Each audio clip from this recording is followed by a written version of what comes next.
Hi, everybody. I'm Tamara Zoner. And I'm John Davis. Welcome to Spirit Cafe.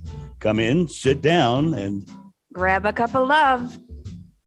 A Spirituality Without the Guilt podcast. Well, hello, and welcome to another episode of Spirit Cafe. Ladies and gentlemen, grab your popcorn, your Twizzlers, and your movie candy of choice, because tonight we're going to be speaking about spiritual movies. And I think it's a great topic. I'm really excited. So let's just get into the lady, the maven of movies, the female of film. I'm making stuff up as I go. Miss Tamara Zoner, how are you today, Tamara? I am amused. How are you? And I'm amused too, because I had nothing planned to introduce you with like I normally do, but I was like, well, we're talking movies. I should come up with something movie related anyway. So it's good. I'm excited. You actually brought up a great topic about a specific movie. So let's start with that specific movie. Okay, so that specific movie is The Shack, which I kept seeing people talking about on Facebook and telling me to get my tissues ready, and I watched it. And honestly, I was kind of bored. And I thought, which is what I just said to you a few minutes ago, that it was a really dumbed down spiritual movie. Mm-hmm. Like, as if we had to water down anything so that we don't provoke any argument or, I mean, it was very loving. It was a heart-wrenching tale of woe for this family, and then the healing journey, and he finds his way back to God, and yada yada. And I was just like, okay, all right, but I didn't feel moved. Right. And if I'm going to watch a spiritual movie or something that's meant to inspire me, even though I was kind of watching it from a lens of, could we talk about this on Spirit Cafe? Mm-hmm. And so I was not immersed in it, but observing it. I don't know. It didn't do it for me. So I'm wondering, John Davis, what movies move you? There's several, but let me stay with The Shack for just a second, because The Shack is an interesting movie. It's an interesting book as well.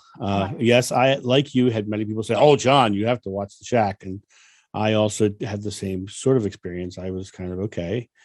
The other thing that I had was, this is very much a Christian movie, and they're very much leaning towards a hierarchical structure of God. You have to find your way back to God. Mm-hmm. And to me, I was like, okay, I see the ideas and I see the principles and but I don't see the empowerment. Mm-hmm. I see a subjugation to a loving God. Yes, that's what bugged me about it. Right there. Right. You nailed it. It was like, do what I tell you and walk with me. Right. And don't think for yourself. To me, it's like when the Bible, it says, ye are gods, and it says the Father and I are one. I am the Son of Man. It's the same damn stuff. It's all saying we are part of the oneness of God. Mm-hmm. The Atman, as they say in Hinduism. And when you look at the concept of that movie to me was a beautiful story. It was very disempowering to me, because to me, it literally said that I am nothing and God is everything. And I need to come back to God, because I'm the one who's lost in the wilderness without God. And to me, I understood it, and I love the actors who were in it. Good movie, right? Oh, yeah.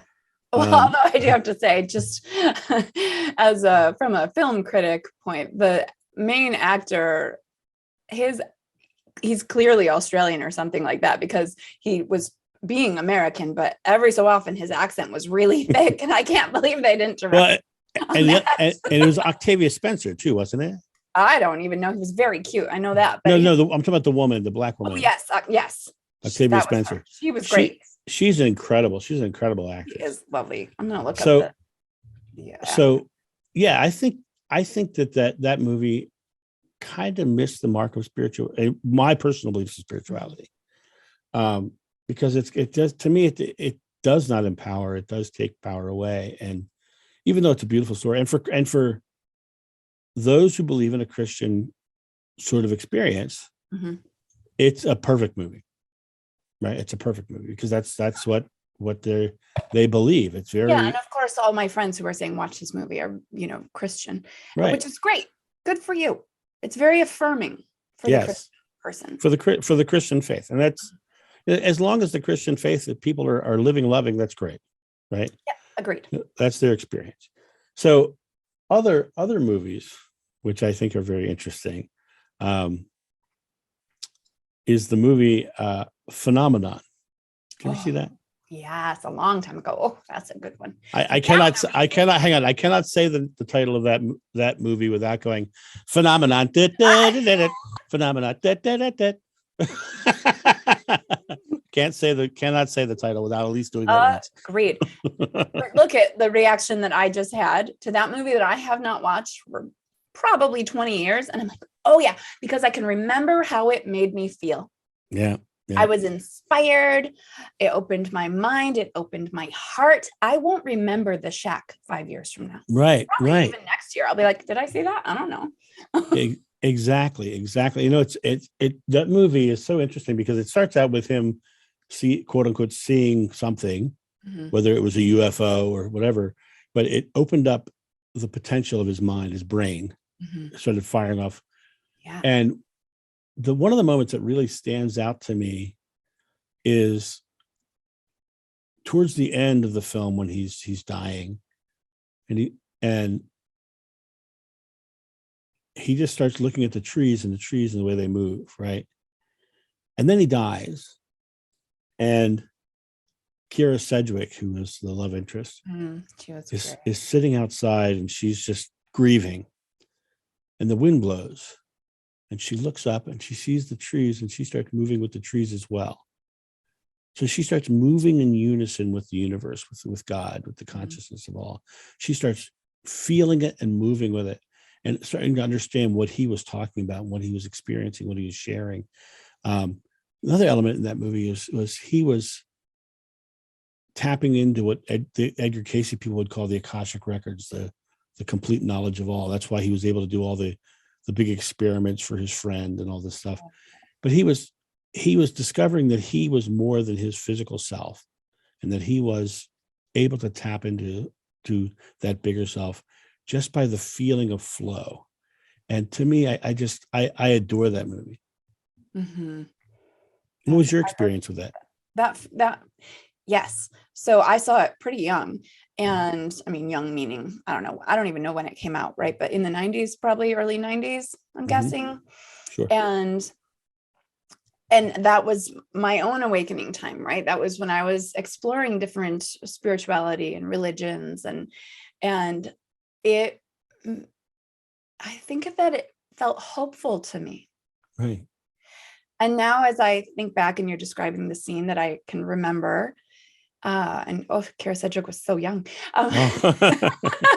And so good in that movie. So good. So good. But that flow that you mentioned is the reason probably for the feeling that it left with me all these years later, because it was like so simple. It didn't have to be drilled into my head. This is what you're supposed to think or believe or do. It was just like, here, let me show you. Right. And that's what a good story does, right? A good story actually shows, not tells. Right. And it showed by the way it made you feel, by the cinematography, by the trees and the wind. In fact, that reminded me of a movie, Nell, which is, I believe, Jodie Foster. And the scene that I remember of everything else in that movie is she's kind of a girl who is less developmentally developed. Is that Nell? Yeah, Nell. And she's like, move like a tay in the wind, a tay in the wind. And she's saying tree in the wind, but that's how she talked.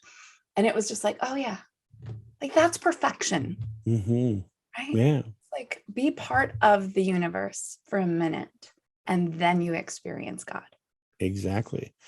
And if you want to take it from another perspective, you say everything that you see is made of pure energy, and that pure energy is God, and we are in God's image. So if the image is swaying easily and flowing, and you're flowing with it, then you are working directly with God. Yes, because there's meant to be this ease, right? Right. Even if there's challenge, even if there's grief, even if there's, sucky stuff. Sucky stuff. Right. Sucky Right. stuff, people. That's the spiritual Yeah. language I use. Oh. Yeah, me too. Sucky Dear stuff. God, don't give me sucky stuff. God's like, dude, I'm gonna give you whatever you need and whatever you ask for, right? I was talking to somebody recently, and they're like, "Yeah, I've learned to be real careful asking for patience." Because God's gonna give you opportunities to practice. Asking for patience is putting faith in not having. Yeah. Right. Exactly. Somebody said, like, no, let's start using these I am words, right? Let's right. start being patience. Yeah. I am joyfully experiencing my life of ease. Yeah. There's no patience involved. Right. I did a eulogy yesterday for someone who passed. It was you never know how you affect people in your life. And I get a phone call, and I'm just as a tangent from our movie topic. I got a phone call about 2 months ago from a woman who said, this guy, Steve, who we know, you were the greatest spiritual influence in his life, and he'd like to talk to you. He's doesn't have much longer to live. So I got on the phone with him, and we had a beautiful, beautiful conversation about what the other side is and crossing over and what his beliefs were. And it was so interesting because yesterday I did the eulogy for his funeral. Okay. And one of the things I talked about in there, and it goes back to the phenomenon, is I said Steve's superpower was that when you saw Steve, you ran into Steve, you had that moment where you looked at Steve and Steve's face erupted into a big toothy grin and his eyes sparkled at seeing you, and there was no judgment, or you didn't have to jump through any hoops to prove yourself to him. He accepted you exactly as you are. And that was his superpower. His superpower was letting you have a safe place to be you fully and being loved for that. And I think that's that expression that I talked about with in the eulogy was that expression of those trees flowing, just letting things be as they are. Let it be, let it be. Just letting things flow as they are. And version of Spirit Cafe. Yeah. What'd you say? So we're going to have a musical version of Spirit Cafe. Well, yeah, you notice how I stopped because I didn't want to get flagged. But the idea is that it is about that flow and that energy. And then another spiritual movie to stay in the John Travolta vein was the movie Michael. Did you see Michael? I think I did. But refresh my memory. Well, he was an archangel come back to Earth. Yeah. And it's interesting because it was all based in very Christian beliefs. But the principles were really, he was a drinker and a smoker, and his feathers were falling off, and he was walking around in his underwear, scratching himself, and not your typical archangel, right? But it was all about awakening people to themselves, waking themselves back to their heart. Mm-hmm. And all throughout the movie was all about getting William Hurt to feel again and to find himself again. And Andy McDowell was the love interest in that movie. And it was an amazing movie in regards to not all the big Old Testament style stuff that was in that movie, but the idea of someone getting lost in our last episode was about the ego, lost in the ego, the awareness of the world, and getting lost in all that junk, and coming back to their authentic self that's balanced, and finding and accepting this person in front of them for who they are, even though they don't necessarily believe the same things you do. Right. And it was to me, it was such a beautiful movie in that regard. And there's some really funny moments in that movie. Really funny. I probably haven't seen that one since it first came out. Yeah. Old John Travolta, he was doing the spiritual movie thing for a while there. Now another one that came out that did not get wide release, and it's one that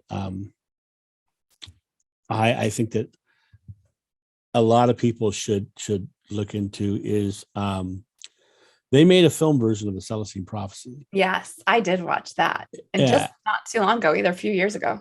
Right, and to me that book was a huge part of my opening up. Yeah, I remember the story of you finding it. Yeah, crazy. And what was really interesting is in that book, it talks about seeing the energy around plants and seeing all that, and that book opened up my third eye in such a way that I began seeing those energies and started seeing those auras. And that after that is when I saw my cousin Carlos form and share a message with my aunt. And it was, I was driving through Tennessee, and I could see the energy around the trees that I was driving by, and suddenly I saw this big, and it was the best way to describe it was like witnessing a burp of energy. Like suddenly it was like whoosh, this big wash of energy flew up from the trees. And I literally pulled over to the side of the road and called up one of the best psychics I knew and said, okay, what did I just see? Wow. And nice she that said, you have some psychics on hand. She said, I get some good ones too, actually. She says, you just saw basically, they're sloughing off extra stuff. Oh. Yeah. Yeah. That's a simple explanation. And when I looked at that, and I was like, well, that makes perfect sense, because if I tie it back into phenomenon and that motion and that flow, that means that motion and flow is just energy in motion, and that energy has to go somewhere. And maybe if two waves come together, they crash, right? And they slough things off, right? I get you. So to me, that was a very interesting experience. There's a couple other movies I could talk to about, but what's your thoughts? Well, I'm curious. I want to know what you think, because you have a lot of Hollywood movies, let's say, that are awe-inspiring and spiritual in essence. And then you have documentaries. So which for you has been more of an uplifting experience? If you're going to sit down, if you're like, I feel like a spiritual movie, I feel like being moved, right? I love to be moved. I think that's why people watch movies in the first place. Maybe that's why it was named movie. Right. But do you feel as moved with an informational documentary? Like a lot of people watch The Secret, right? Back in the day. Right. When it first came out. And that was definitely a moving film. It was, we've talked about it before, Law of Attraction 101. So don't stop there, people. But there were some inspiring stories, some really inspiring stories. And I felt at that point in my life that it strongly encouraged me to find out more and to do more research. And so, like, as far as a documentary goes, I'll give that one some extra credit. Sure. Absolutely. For you, like, where do you feel like, is it a fiction movie that's just a really good story? Or do you actually, I mean, you love to learn, you love to know all the stuff. So is that well, let me answer the question this way. I watch documentaries for information. I watch movies because they make me feel. Yeah. Joshua taught in parables because he's telling you a story. He's making you feel. He's bringing you along through the whole thing. I like movies that make me feel. One of my favorite movies, I can watch it every day and be just fine with it, is the movie Gandhi. Oh yeah. I could watch it every day. And no, I don't think I've ever seen that one because I'm just a tad younger than you. Ben Kingsley won the Oscar And when you watch that movie, you completely understand why. I mean, Mm, he became Gandhi in that yeah. movie. And Yeah. as you know, I come at it also from a theater background, so I look at it from the technical aspect of acting too. And you're really surprised. There's a moment in the street where towards the beginning of the movie, he's walking down the street and three thugs start to pick on him for being a coolie, or what do they call it? I forget what they call it, coolie. But it was a young Daniel Day-Lewis. Oh, really? Yeah, it was one of the street punks. But when you watch that movie, you see a couple of the biggest lessons you get from that movie. It's very historically driven. It talks about all the things that happen. Mhm. But the movie is about how nonviolence defeated the British Empire. And it shows people putting their bodies on the line without striking back, and how Britain lost all moral superiority because of the fact that they didn't fight back, and it was just Britain beating up these Indians. Quite a lesson in life. Yeah, There. huge. And at one point, and they used a lot of Gandhi's quotes, and he says the line, "I love your Jesus, I don't like your Christians." Yeah. And to me, it's perfect, because the man, Joshua said, love one another, and yet the Christians were not doing that, and they were overtaking the country. And Gandhi had so many beautiful things he said. And then after that movie came out, and it came out way back, but I was really thoroughly enjoying just hearing the story and all that stuff. And I was talking to somebody today, well, not today, but at the time. And I said, boy, I really love this. And I put up a Gandhi quote on one of my social media things. And they come back, well, he was racist. And I was like, really? He said, yeah, do the search. You'll find out. So they were trying to negate everything he said because they deemed him as racist. And so I sat down and said, okay, I'll bet you on the internet I can type in Jesus is racist and I will find it. And I found page after page after page of Jesus being racist. We will all find what we're looking for. We'll all find. The internet is filled with crap. The internet is filled with nonsense backing up radical opinions. Right.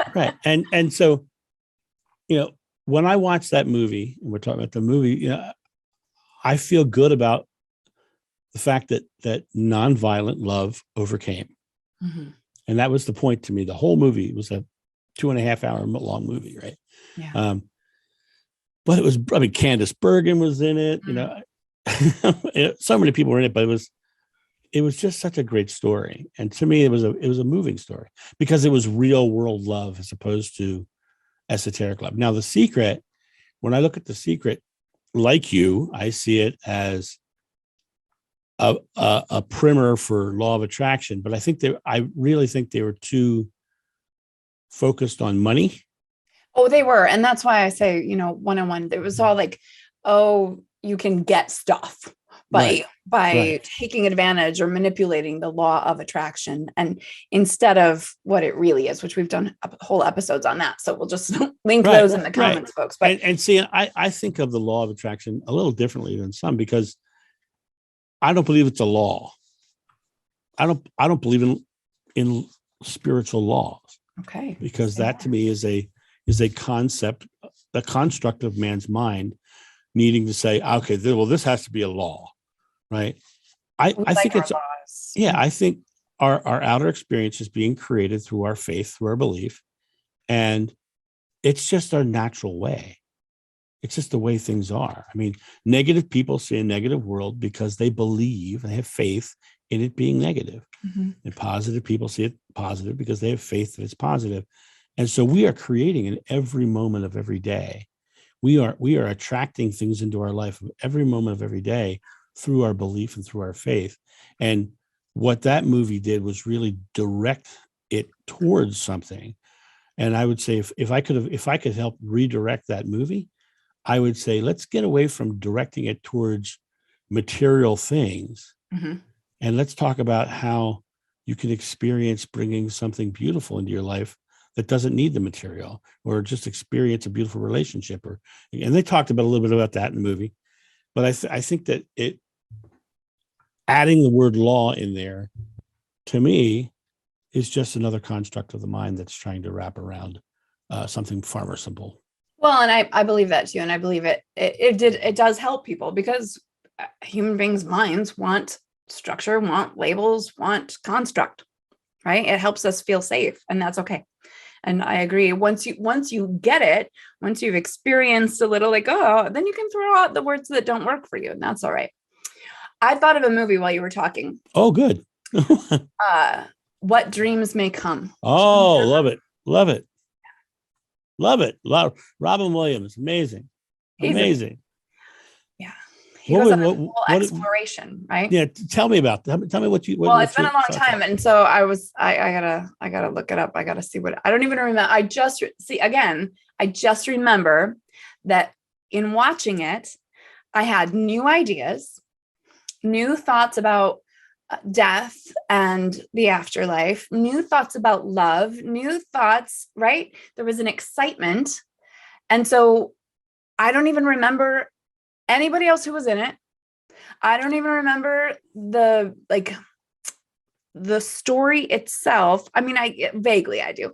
But what I remember is that it was like this exciting opening of new ideas. Yeah, no, beautiful. Around spirituality. Yeah, I there were so many things. One of the things that it had Cuba Gooding Jr. in it. It had the woman from Pulp Fiction, Honey Bunny. Tim Roth called her Honey Bunny in the robbery scene, right? Oh, that lady. Oh yeah. Yeah, and she was also in another one of my absolute beautiful favorite movies of all time is Fisher King. Oh yes. Love that movie. That one too, so good. Yeah. But in What Dreams May Come, one of the scenes that I love so much is the scene where he's in the painting and everything around him is paint.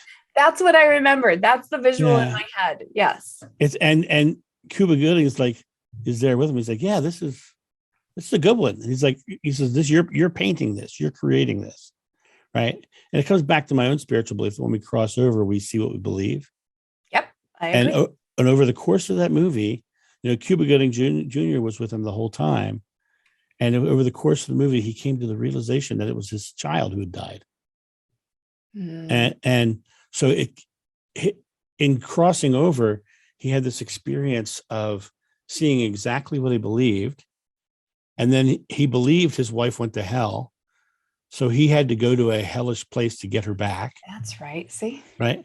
So he had it was all about your belief and your faith and what you see as you cross over, and eventually how that all clears away. And how that all comes to back to the realization that this is your child. This is so I there's a woman who had 2 near-death experiences.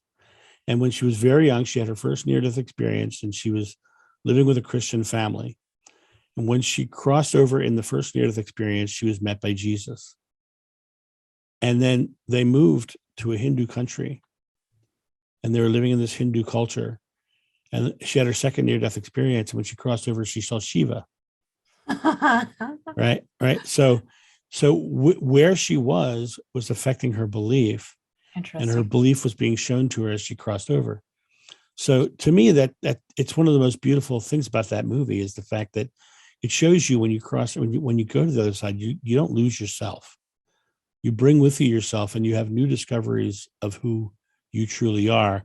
And going back to our ego conversation last episode, it's the idea of where's the line? The Atman being the higher self. You're crossing over in the ego, and the release of the ego is your faith and your belief and your awareness of that faith and belief. And then you lose that ego to go back to your Atman, your higher self, that's one with the source, and you come to full awareness. And to me, that movie was such a great depiction of that. But like a lot of spiritual movies, that was not critically acclaimed because people weren't getting the higher concepts that were being delivered. And they were just looking at the special effects of paint. Right. And so they were losing the point of it all. And to me, it really was that you are creating your experience, and and you get to change your experience.